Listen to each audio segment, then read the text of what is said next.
ఇక్కడ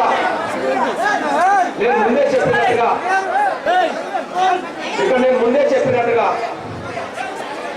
ఈ దేశంలో ఈ రాష్ట్రంలో ఎన్నో పార్టీలు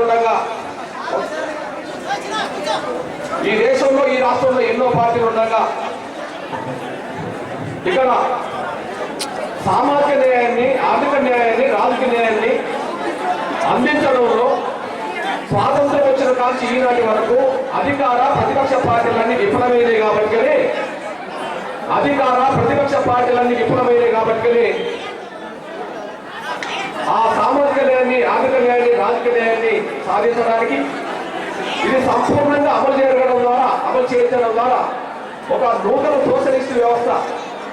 సోషలిస్ట్ వ్యవస్థను నిర్మించడానికి దారితీస్తున్నది ఒక నమ్మకంతో, అభిప్రాయంతో, అందుకు నిరంతరం శ్రమించాలనే పట్టుదలతో ఈ పార్టీలు ప్రకటించారు. అయితే కొన్ని అంశాలు మీ దృష్టికి తీసుకొస్తా. నేను పాలక ప్రతిపక్ష పార్టీలు సామాజిక న్యాయాన్ని, ఆర్థిక న్యాయాన్ని, రాజకీయ న్యాయాన్ని అందించడంలో విఫలమైనయా లేదా అనడానికి ప్రధాన అంశాలు కొన్ని మీ దృష్టికి తీసుకొస్తాను. అది అంశాలు వారిగానే ఉంటాయి, దయచేసి మీరు గమనించాల్సిందే విజ్ఞప్తి చేస్తుంది. నేను ముందే చెప్పాను, సామాజిక న్యాయం అంటే ఈ దేశ కుల వ్యవస్థలో ఏ కులం పేరుతోనే హక్కులు కోల్పోయారో ఆ కులం పేరుతోనే వాటా సాధించుకోవాలి, అమలు జరగడం. ఇప్పుడు నేను ఒక మాదిగ బిడ్డగా నేను మాదిగ నుంచే మొదలు పెడతాను.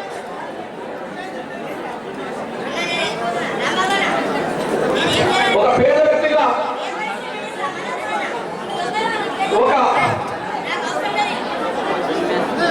నేను ఈ విషయాన్ని మొదలు పెడుతున్నా. అందులో భాగంగా పాలక ప్రతిపక్ష పార్టీలు కొన్ని విషయాల మీద విఫలమైనవి, సామాజిక న్యాయం అందించడంలో చాలా విషయాల మీద విఫలమైనవి. ఒక్కొక్క అంశం మీద తీసుకొస్తున్నా, విఫలమైనయా లేదా అనడానికి సాక్ష్యాలు చూపెడుతున్నా. అందుకు ఎంఆర్పీఎస్ ఉద్యమ లక్ష్యం మీద వర్గీకరణ మీదనే ఈ ప్రధానంశం చూపెడుతున్నారు.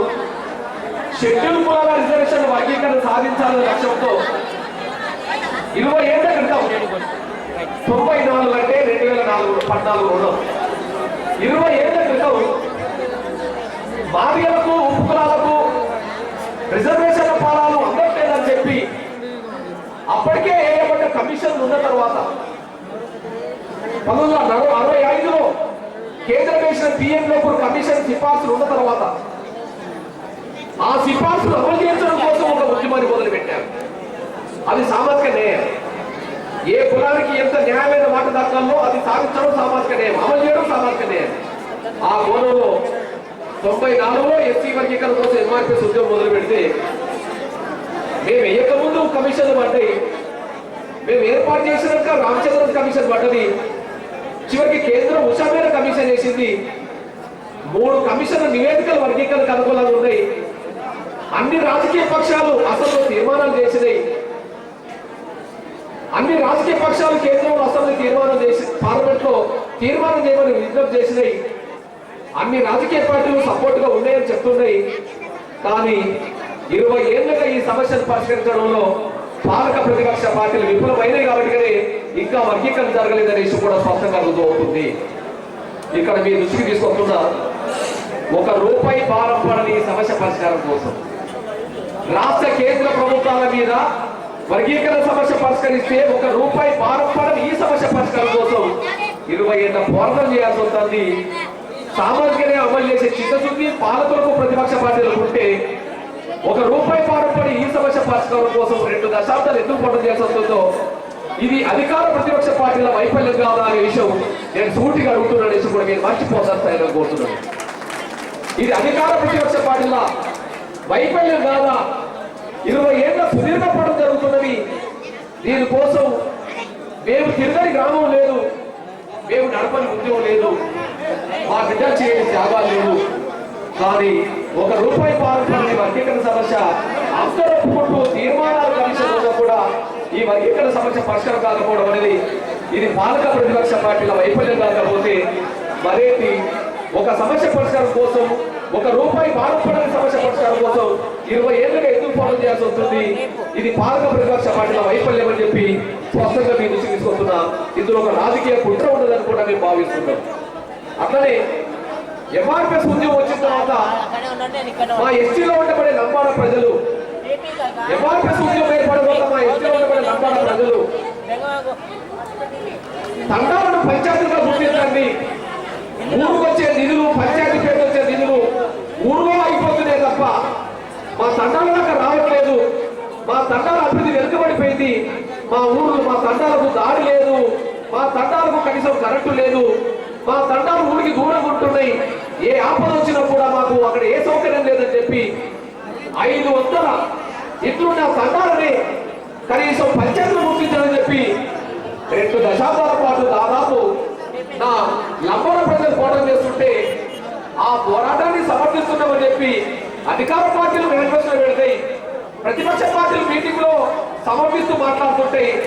కానీ ఏనాడు కూడా శాసనసభలో, ఏనాడు కూడా పార్లమెంటులో తండాలను పంచాయతీలు గుర్తించాలని చెప్పి ఒక మాట మాట్లాడలేరు, దాని సమస్యను పరిష్కరించట్లేదు. ఇది తండాలను పంచాయతీగా చేయాలనే డిమాండ్లు పరిష్కరించకపోవడం, ఇచ్చిన హామీలు నిలబెట్టుకోకపోవడం ఇది పాలకుల వైఫల్యం కాదా? ఇచ్చిన మాట నిలబెట్టుకునే విధంగా ప్రభుత్వాల మీద ఒత్తి పెట్టకపోవడం అనేది ఇది ప్రతిపక్ష పార్టీల వైఫల్యం కాదా? ఒక్కసారి ఈ రాష్ట్రంలో ఉండబడిన లంబాడ ప్రజల సమస్యల పరిష్కారం కాకపోవడం పాలక ప్రతిపక్ష పార్టీల వైఫల్యం అని చెప్పి మేము స్పష్టంగా చెప్తున్నాం. అదే సమయంలో మా ఎస్టీలో ఉండబడే ఆదివాసులకు సంబంధించిన విషయం, ఆదివాసుల జీవన విధానాన్ని విచ్ఛిన్నం చేస్తున్నది పాలక వర్గాలు. మా ఆదివాసుల జీవన విధానాన్ని విచ్ఛిన్నం చేస్తున్నది పాలక వర్గాలు. ఆ విషయం మనం చూస్తూనే ఉన్నాం. ఎంతో మంది మహనీయుల త్యాగ ఫలితం జంగల్ జమీన్ జంగల్ జమీన్ అనే నినాదంతో ఎంతో మంది నా ఆదివాసి వీరుల త్యాగాల ఫలితం వల్ల, అమరుల త్యాగాల ఫలితం వల్ల, నా కొమరం భీం లాంటి ఒక మహానీయుడి త్యాగ ఫలితం వల్ల ఎన్నో చట్టాలు ఆదివాసులకు అండగా వచ్చినాయి.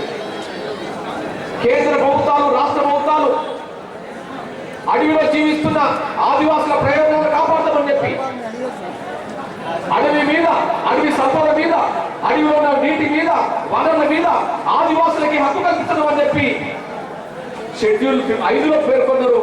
170 యాక్ట్ వచ్చింది. అక్కడ ఉద్యోగాలు అక్కడ వాళ్ళకే చెందాలని చెప్పి జీవోలు వచ్చినాయి. కానీ ఈ రోజు ఆదివాసుల జీవితం ఎంత విచ్ఛిన్నం చేయబడుతున్నదంటే, ఆదివాసుల జీవన విధానం ఎంత విచ్ఛిన్నం చేయబడుతుందంటే, వేల సంవత్సరాలుగా అడవినే నమ్ముకొని బతికిన ఆ బిడ్డలకి అడవే తల్లిగా ఉంటే ఆ తల్లి నుంచే దూరం చేసే పుట్టలు ఈ పాలక వర్గాలు చేస్తున్న విషయం కూడా మీరు మర్చిపోతారు అనుకుంటున్నారు. అడవికి ఆదివాసులకి తల్లి బిడ్డల బంధం, అడవికి ఆదివాసులకి తల్లి బిడ్డల బంధం, ఆ బంధం నుంచే దూరం చేసే కుసంస్కృతికి ఇవాళ పాలకులు ఒడిగడుతున్నారు. ఆ ఒడిగట్టడం వల్లనే ఎన్నో త్యాగాల ఫలితం వల్ల వచ్చిన 5th షెడ్యూల్ నిర్వీర్యం చేస్తున్నారు. 170 యాక్ట్ నిర్వీర్యం చేస్తున్నారు. చివరికి ఎన్నో అనుకూలమైన ఆదివాసులకు అనుకూలమైన జీవులు పట్టించుకోకుండా చివరికి వాళ్ళ జీవితం విచ్ఛిన్నం చేసే ప్రయత్నం చేస్తూ చివరికి అడవి సంపద మీద హక్కు గల ఆ వర్గాలకే అడవిలో ఉండే హక్కు లేక పరిస్థితిలో ఆదివాసుల మీద ప్రేమ లేని ఈ పాలకులకు చివరికి మృగాల మీద ప్రేమ వచ్చి చివరికి పులుల పార్కులని, సింహాల పార్కులని ఆడ పార్కులు ఏర్పాటు చేయడానికి వందలాది ఆదివాసీ గూడాలను తొలగిస్తున్నారు. అక్కడ ఏనుగుల పార్క్ ఏర్పాటు చేయడానికి వందలాది ఆదివాసీ గూడాలను తొలగిస్తున్నారు. అడవినే తల్లిగా భావించుకున్న వర్గాలకు సంబంధించిన వాళ్ళకు అడవి నుంచి దూరం చేసే క్రమంలో మనుషులుగా జీవిస్తున్న వాళ్ళను పక్కకు తొలగి చివరికి మృగాల మీద ప్రేమ చూపెడుతున్నారంటే నా ఆదివాసుల జీవితాలను పాలకులు ఏ విధంగా విచ్ఛిన్నం చేస్తున్నారో ఇది రుజువు చేయబడుతున్నది. చివరికి ఎక్కడ ప్రాజెక్టు కట్టినా కూడా ఆ ప్రాజెక్టు ఫలాలు ఆదివాసేతర ఉన్నత వర్గాల భూములున్న సమాజానికి అందితే ఆ ఆదివాసుల గ్రామాలు మాత్రం ముంచే పరిస్థితి తీసుకుంటున్నారు. చివరికి ప్రాజెక్టుల పేరుతో 100 గ్రామాలు ముంచి అడవి జీవితాన్ని నమ్ముకున్న ఆదివాసుల జీవితాలను ముంచి ఆ అడవి జీవితాలు కాబట్టి పాలకులకు అన్ని అందించే కుటుంబ భాగంగా ప్రాజెక్టులు పెట్టి అక్కడ చేసేస్తున్నారు. చివరికి ఆదిలాబాద్ అడవు నుంచి మొదలుకుంటే విశాఖ, శ్రీకాకుళం, విజయనగరం అడవుల వరకు కూడా పరిశ్రమ అనే పేరుతో మొత్తం అక్కడ ఆదివాసుల హక్కులు కూడా అందిస్తూ 170 పరిధిని కూడా పక్కన పెట్టి చివరికి 5th షెడ్యూల్ పక్కన పెట్టి వాళ్ళ హక్కులను తీసేసే విధంగా వేరే వేరే పెట్టుబడిదారు వర్గాలని ప్రోత్సహిస్తూ వాళ్ళ జీవితంలో అక్కడ స్థిరపడకుండా అక్కడ చెల్లగొట్టే ప్రయత్నం చేస్తున్నారు. అంటే ఒకవైపు ఆదివాసులకు అడవికి తల్లి బిడ్డల బంధం ఉంటే ఆ తల్లి నుంచి దూరం చేసే సంస్కృతి మన పాలకులు తీసుకొస్తున్నారంటే సామాజిక న్యాయాన్ని అమల్లో తీసుకురావాల్సిన వాళ్ళే, ఆదివాసుల హక్కుల్ని పరీక్షించాల్సిన వాళ్ళే, చట్టాలు పరీక్షించిన వాళ్ళే దాన్ని ఆ చట్టాలు నిర్వీర్యం చేసే పరిస్థితి తీసుకొస్తున్న విషయం కూడా మనం మర్చిపోవద్దని కూడా విజ్ఞప్తి చేస్తుంది. ఒకవైపు బలహీన వర్గాల సమాజం మీ దృష్టికి తీసుకొస్తున్న దాదాపు ఈ దేశంలో ఈ రాష్ట్రంలో 50% పైగా జనాభా గల ఈ రాష్ట్రంలో దాదాపు 130 పైగా కులాలు ఉండబడి నా బీసీల సమాజానికి అన్ని రంగాల్లో 50% వాటా దక్కాలి. విద్యా రంగంలో, ఉద్యోగ రంగంలో, ఆర్థిక రంగంలో, రాజకీయ రంగంలో 50% వాటా దక్కాలి. నా ఉద్యోగస్తులకు అందులో ప్రమోషన్లో రిజర్వేషన్ కూడా దక్కాలి. కానీ 50% వాటా కాదు కదా, న్యాయబద్ధమైన ఏ వాటా కూడా ఏ రంగంలో కూడా దక్కకుండా వాళ్ళని ఎంత నెట్టేస్తున్న విషయం మనం మర్చిపోదాం సైతం కోరుతున్నాను. ఇక్కడ మీ దృష్టికి తీసుకొస్తున్నా ఈ దేశ జనాభా 50% ఉంటుందనే విషయం పాలకులు ఒప్పుకుంటున్నారు, ప్రతిపక్ష పార్టీలు ఒప్పుకుంటున్నాయి. 50% వాటా కావాలని చెప్పి సంఘాలు పోరాటం చేస్తున్నాయి. ఈ రాష్ట్రంలో 30-40 ఏళ్ళుగా బీసీ సంక్షేమ సంఘాలు, బలహీన వర్గాల సంఘాలు, విద్యా సంఘాలు, యువకులు, ఉద్యోగస్తులు కలిసి న్యాయమైన 50% వాటా చట్టసభ నుంచి అన్ని రంగాలు రావాలని చెప్పి పోరాటం చేస్తుంటే పైకి మద్దతు ఇచ్చే పార్టీలు దాన్ని అమలు చేయడం మాత్రం చిత్తశుద్ధి కనపరచలేదని కూడా మనం మర్చిపోతాం సైతం పోతుంది.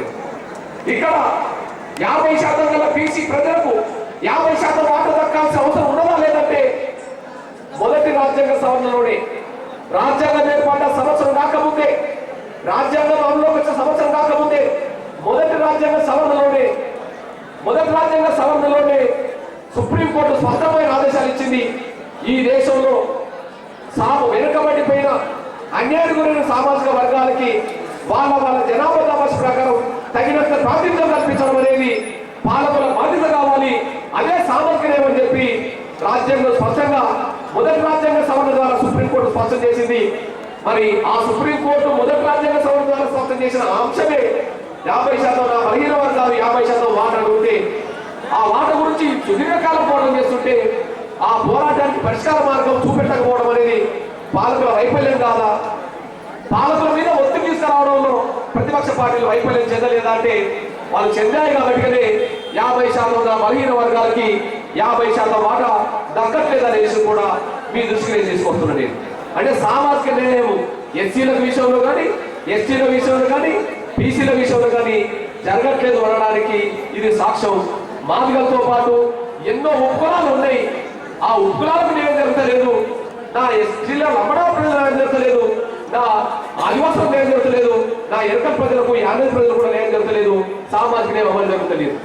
ఇకపోతే ఈ దేశంలో నా ముస్లిం ప్రజల పరిస్థితి, ఈ దేశ మూలవాసులను పడుతున్న నా ముస్లిం ప్రజలు కొంతమంది దృష్టిలో విదేశీయులుగా, కొంతమంది దృష్టిలో పాకిస్తాన్ ఏజెంట్గా న్యాయం కోసం పోరాటం చేస్తే వాళ్ళను టెర్రరిస్టులుగా చిత్రీకరించి వాళ్ళ జీవితాలను విచ్ఛిన్నం చేసే కుట్రలకు ఈ దేశంలో ఉండబడే కొన్ని వర్గాలు పాల్పడుతున్న విషయం మీ దృష్టికి వస్తున్నది. కానీ ఈ దేశంలో ఉండబడే నా ముస్లిం సమాజం ఒకనాడు 700 సంవత్సరాలు ఈ దేశాన్ని పరిపాలించింది. ఇదే గడ్డను దాదాపు 220 సంవత్సరాల పాటు నైజాం పరిపాలకులు ఈ రాజ్యాన్ని పరిపాలించారు. అంత ఘన చరిత్ర గల నా ముస్లిం ప్రజల జీవిత చరిత్ర ఇక్కడ ఎక్కడ ఉన్నదంటే కమిషన్ల నివేదిక ప్రకారమే. ఈ దేశంలో ముస్లిం సమాజం స్థితిగతులు ఏ విధంగా ఉన్నాయని కమిషన్ చేసిన నివేదిక ప్రకారమే సచార కమిటీ ఏర్పాటు చేసింది ప్రభుత్వాలే, డాక్టర్ రంగనాథ్ మిశ్రా కమిషన్ ఏర్పాటు చేసింది ప్రభుత్వాలే. ఆ ప్రభుత్వాల్లో ఉండబడే ఆ ప్రభుత్వాలు ఇచ్చిన కమిషన్ నివేదిక ప్రకారమే ఈ దేశంలో అన్ని వర్గాల కంటే, ఓసీల కంటే, బీసీల కంటే, ఎస్సీల కంటే, ఎస్సీల కంటే కూడా వెనుకబడిపోయిన వర్గం, ఇవాళ దయానీయ జీవితం గడుపుతున్న వర్గం, అన్ని రంగాల్లో వెనుకబడ్డావు, ఇవాళ ముస్లిం వర్గం అని చెప్పి దళితుల కంటే వెనుకబడిపోయిందని చెప్పి సాక్షాత్తు పాలకులేసిన కమిషన్, సాక్షాత్తు పాలకులేసిన కమిషన్లే నిర్ధారణ చేస్తే వాళ్ళకు న్యాయబద్ధమైన మాట, జనాభా దామాష పరంగా అన్ని రంగాల్లో న్యాయమైన మాట రిజర్వేషన్ ఉండాలని చెప్పి స్పష్టమైన సూచనలు కమిషన్ చేస్తే, ఏ ప్రభుత్వాలైతే కమిషన్ వేసినాయో ఆ ప్రభుత్వాలకు కమిషన్ సూచన చేస్తే దాన్ని అమలు చేయడంలో ప్రభుత్వాలు విఫలమైనాయి. కాబట్టి ఈనాటి వరకు కూడా నా ముస్లిం సమాజం అన్ని రంగాల్లో వెనుకబడిపోతున్న పరిస్థితి వాస్తవం కనిపిస్తున్నది. ఇది పాలకుల వైఫల్యం కాదా? ఆ పాలకులను ఒప్పించి నా ముస్లిం సమాజానికి సచార్ కమిటీ నివేదిక ప్రకారం లేదా రంగనాథ్ కమిషన్ నివేదిక ప్రకారము అమలు చేయించడం అనేది ప్రతిపక్షాల వైఫల్యం చెందలేదా అనడానికి ఇంతకంటే సాక్ష్యం నేను ఏం చెప్పాలనేసి కూడా నేను మర్చిపోతాను సైనికపోతున్నాడు. అంటే ఏ వర్గానికి సామాజిక న్యాయం దక్కలేదు, ఏ సామాజిక న్యాయం కోసం అయితే రాజ్యాంగం రాయబడ్డదో ఆ సామాజిక న్యాయమే ఈ పాలకులు పట్టించుకోలేదు అనడానికి ప్రతి వర్గం సాక్ష్యం అనేసి కూడా మీరు మర్చిపోతారు సైనికపోతున్నాడు. అదే సమయంలో దళిత క్రైస్తవులు, అదే సమయంలో దళిత క్రైస్తవులు ఈ దేశంలో ఈ దేశాన్ని మనం ఏ విధంగా పిలుచుకుంటున్నాం? ఈ రాజ్యాంగం ఏమైనా మత రాజ్యాంగం అని చెప్పి మత దేశం మతపరమైన దేశం అని చెప్పిందా? ఒకే మత విశ్వాసాలు పాటించాలని ఏమైనా చెప్పిందా? లేదు. పోని మత స్వేచ్ఛ ఇవ్వలేదా? ఇచ్చింది. ఈ దేశాన్ని లౌకిక మత దేశంగా ప్రకటించింది రాజ్యాంగం. ఈ దేశంలో ప్రతి పౌరులకు వాళ్ళ ఇష్టమైన మతాన్ని ఎన్నుకునే రాజ్యాంగంలో వాళ్ళ హక్కు కల్పించబడ్డది. ఈ దేశంలో ఉన్నటువంటి పౌరులకు వాళ్ళు నమ్ముకున్న మతాన్ని ఆచరించవచ్చని చెప్పి వాళ్ళు ఇష్టమైన మతాన్ని ఎన్నుకోవచ్చని చెప్పి రాజ్యాంగంలో రాయబడ్డది. లౌకిక రాజ్యాంగమే దేశమే తప్ప ఇది మత దేశం కాదు. ఒక మత విశ్వాసాన్ని పాటించాలని చెప్పి నియమాలు పెట్టిన దేశం కాదు, రాజ్యాంగంలో ఏది లేదు, లౌకిక రాజ్యాంగం. అట్లాంటి పరిస్థితిలో ఈ దేశంలో ఉండబడే ప్రతి ఒక్కరికి మత స్వేచ్ఛ ఉన్నది. ఈ దేశంలో ఉండబడే ప్రతి ఒక్కరికి మత స్వేచ్ఛ ఉన్నది. కానీ షెడ్యూల్ కులాలకు సంబంధించిన వాళ్లకు మత స్వేచ్ఛ ఉంటుందా అంటే, షెడ్యూల్ కులాలకు సంబంధించిన వాళ్ళు హిందువులుగా ఉంటే వాళ్ళకి ఎస్సీలు అవుతారు. మరి షెడ్యూల్ కులాలకు సంబంధించిన వాళ్ళు ఒక యేసుక్రీస్తుని నమ్ముకుంటే లేదా క్రైస్తవ మతాన్ని నమ్ముకుంటే ఒక ప్రవక్తను నమ్ముకుంటే వాళ్ళు షెడ్యూల్ కులాలుగా ఎందుకు లేకుండా పోతున్నారు? ఒకవైపు మత స్వేచ్ఛ రాజ్యాంగం ఇచ్చింది, ఇది లౌకిక దేశం అని చెప్పి ప్రకటన చేసింది. ఎవరు ఏ మతాన్నైనా ఏ విశ్వాసాన్ని నమ్ముకోవచ్చని చెప్పింది. మరి దళితులు క్రైస్తవ మతాన్ని నమ్ముకున్న వాళ్ళకు, దళితులు మహమ్మదీయ మతాన్ని ప్రవర్తనను నమ్ముకున్న వాళ్ళకు ఈ దేశంలో ఉండబడి ఆ షెడ్యూల్ కులాల పేరుతో వచ్చిన హక్కులను అందకుండా చేయడం అనేది, వాళ్ళు మత మార్పిడి చేసుకుంటే వాళ్ళు షెడ్యూల్ కులాలు కాకుండా పోవడం అనేది ఎలా జరుగుతుంది అనే విషయం మనం ఒకసారి ఆలోచించాల్సిన అవసరం ఉందని మీరు మర్చిపోతారు అనుకుంటున్నారు. అందరికీ మతాన్ని మార్చుకునే స్వేచ్ఛ ఉన్నది. భారతదేశం రాజ్యాంగంలో లౌకికవాద దేశం అని చెప్పి చెప్పబడ్డది. కానీ అందరూ మార్చుకుంటే వాళ్ళు వాళ్ళ స్థానంలో ఉండరు.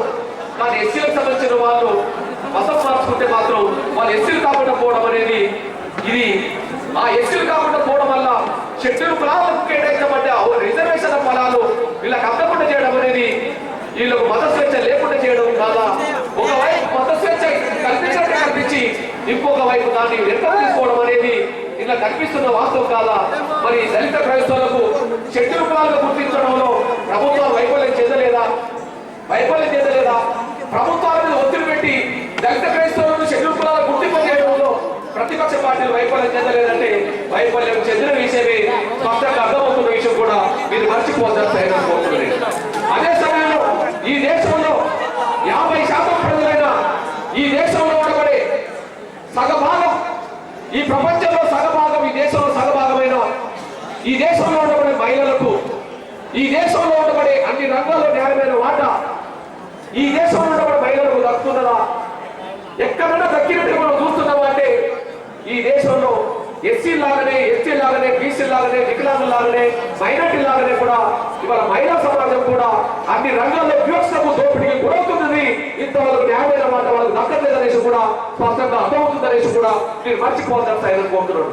ఇట్లాంటి పరిస్థితిలో మహిళలకు రావాల్సిన న్యాయమైన మాట, అన్ని రంగాల్లో మహిళలకు రావాల్సిన న్యాయమైన మాట అందించే విషయంలో ప్రభుత్వాలు వైఫల్యం చెందినట్టు కాదా? అందించేలాగా ప్రభుత్వం మీద ఒత్తిడి పెట్టడంలో ప్రతిపక్ష పార్టీలు వైఫల్యం చెందినట్టు కాదా? ఒక ఒక్కసారి మనం అర్థం చేసుకోవాల్సిందిగా నేను సవిధంగా విజ్ఞప్తి చేస్తున్నాను.